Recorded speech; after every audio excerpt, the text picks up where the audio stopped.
तर पार्थ पवार जमीन व्यवहार प्रकरणानंतर दिग्विजय अमरसिंह पाटील हे नाव चर्चेत आलंय। दिग्विजय पाटील हे धाराशिव जिल्ह्यातील तेर गावचे रहिवासी आहेत। तेरमध्ये दिग्विजय पाटील यांचं घर, शेती आणि 2 दुकान आहेत, पण त्यांचे सर्व मोठे उद्योग पुण्यातच आहेत। दिग्विजय हे अजित पवार यांचे मेहुणे अमरसिंह पाटील यांचे पुत्र आहेत।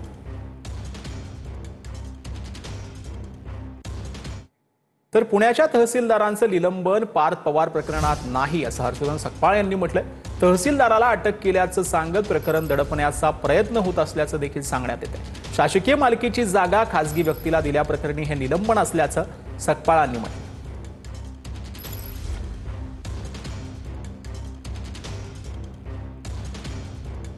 तर या संदर्भात हर्षवर्धन सकपाळ यांनी नक्की काय ट्विट केले ते आपण पाहूयात। पुण्याचे तहसीलदार सूर्यकांत येवलेंचं निलंबन पार्थ पवार जमीन हडपल्याच्या प्रकरणी करण्यात आलेलं नाही असं हर्षवर्धन सकपाळ यांनी म्हटलंय। पुण्याच्या बोपोडी येथील शासकीय मालकीची जागा खासगी व्यक्तीला दिल्याप्रकरणी निलंबित केलं असं हर्षवर्धन सकपाळांनी म्हटलंय। तर पार्थ पवार जमीन प्रकरणात तहसीलदाराच्या अटकेच्या बातम्या पसरवून प्रकरण दडपण्याचा प्रयत्न सुरू असल्याचं हर्षवर्धन सकपाळ यांनी म्हटलंय। शीतल तेजवानींनी शासन मालकीच्या जमिनीची खोटी कागदपत्र तयार करून त्या जमिनीची विक्री केली असं देखील हर्षवर्धन सकपाळ यांनी म्हटलंय। तेजवानी आणि खरेदी करणाऱ्या अमेरिया कंपनी विरोधातही गुन्हा दाखल केला पाहिजे असं हर्षवर्धन सकपाळांनी म्हटलंय।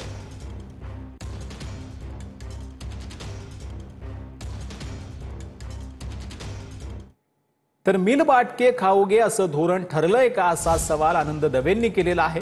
हिंदू महासभेच्या आनंद दवेंनी मुख्यमंत्री फडणवीसांना हा सवाल केला। पार्थ पवार जमीन व्यवहार प्रकरणावरून आनंद दवेंनी हा सवाल विचारलेला आहे। तर देवेंद्रची परिस्थिती गंभीर नाहीये, सरकारच गंभीर आहे का काय असा प्रश्न पडतो। खाओ ना खाऊंगा ना खिलाने देऊंगाचं खाओ और मिल बांट के खाओ असा काय नवीन एक धोरण आणले गेले का याचा सुद्धा प्रश्न हिंदू महासभा म्हणून आम्हाला पडतोय। एकंदरीत निलंबनाची कारवाई होणं असेल किंवा बाकी काही चौकशी होणं असेल, ही तक्रार अजितदादांपर्यंत घेऊन जायचं सरळ सरळ ठरलेलं दिसत आहे असं हिंदू महासभा मानते। तर वोट चोरीनंतर भाजपाकडून सिल्लोडमध्ये खत चोरी करण्याचा आरोप जो आहे तो करण्यात अंबादास दानवेंनी केलेला आहे। सिल्लोडमध्ये भाजपा कार्यकर्त्यांकडून शेतकऱ्यांची लूट झाल्याचं दानवेंनी म्हटलंय। बोगस खत शासकीय खताच्या बॅगांमधून विकल्याचा दानवेंनी आरोप केलाय।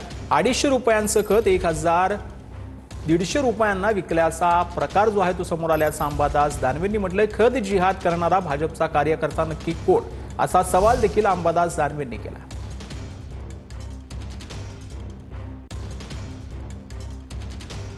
तर अंबादास दानवेंनी नक्की काय ट्विट केलंय ते आपण पाहतोय। वोट चोरीनंतर सादर आहे भाजपचा खत चोरीचा एपिसोड। मतांची घाऊक चोरी पकडली जात असताना आता सिल्लोडमधील भाजपच्या कार्यकर्त्यांची खत चोरी पहा। डुप्लिकेट खतांची बॅग जिची किंमत 250 रुपयांच्या आसपास आहे असं अंबादास दानवेंनी म्हटलंय। त्यातील बोगस खत शासकीय खताच्या बॅगांमध्ये भरण्याचा कार्यक्रम सिल्लोडमध्ये भाजपा कार्यकर्ते सर्रास करत आहेत असं अंबादास दानवेंनी म्हटलं। सरकारी बॅगला बाजारात साधारणतः 1,150 रुपये एवढा भाव आहे। इथं भाजपच्या रूपानं कुंपणच शेण खातंय किंवा शेत खातंय असं अंबादास दानवेंनी म्हटलेलं आहे। पावसाच्या आसमानीनं लुटलेल्या गेलेल्या शेतकरी बांधवांना आता भाजपचे लोक अशा सुलतानी की मुलतानी पद्धतीनं लुटत आहेत असं अंबादास दानवेंनी म्हटलंय। ही खत चोरी करणाऱ्या एका माणसाचं नाव मला माहित आहे। हा खत जिहाद करणारा भाजपचा कार्यकर्ता नक्की कोण असा अंबादास दानवेंनी प्रश्न विचारला। जो धरलं जात असताना कृषी विभागाच्या लोकांवर दबाव टाकण्याचा प्रयत्न करतो आहे असं अंबादास दानवेंनी म्हटलंय। शेतकऱ्यांप्रती थोडी तरी आत्मीयता शिल्लक असेल तर भाजपच्या वरिष्ठ नेतृत्वानं हे नाव सांगावं असं देखील अंबादास दानवेंनी म्हटलंय। मेवा भाऊंची खंबीर साथ बोगस धंद्यात घालू हात असं अंबादास दानवेंनी म्हटलेलं आहे।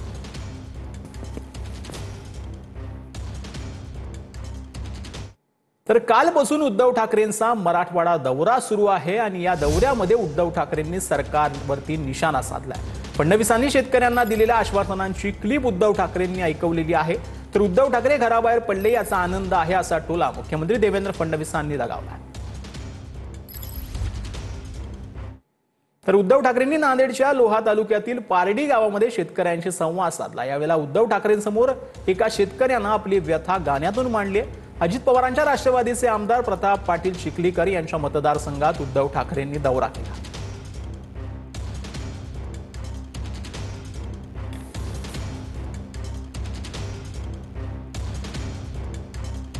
शेतकऱ्याच्या आत्महत्येची कोण करील जाणार, एकाएकी बघून दादा येत या पेपर, एकाएकी बघून दादा येत या पेपर। काय करावे काय सूचना कशी झाली देना, जुलमी सरकार निवडून आले भाव मालाला देईना। शेतकऱ्याच्या आत्महत्येची कोण करील जाणार, एकाएकी बघून दादा येत या पेपर। जय हिंद जय महाराष्ट्र।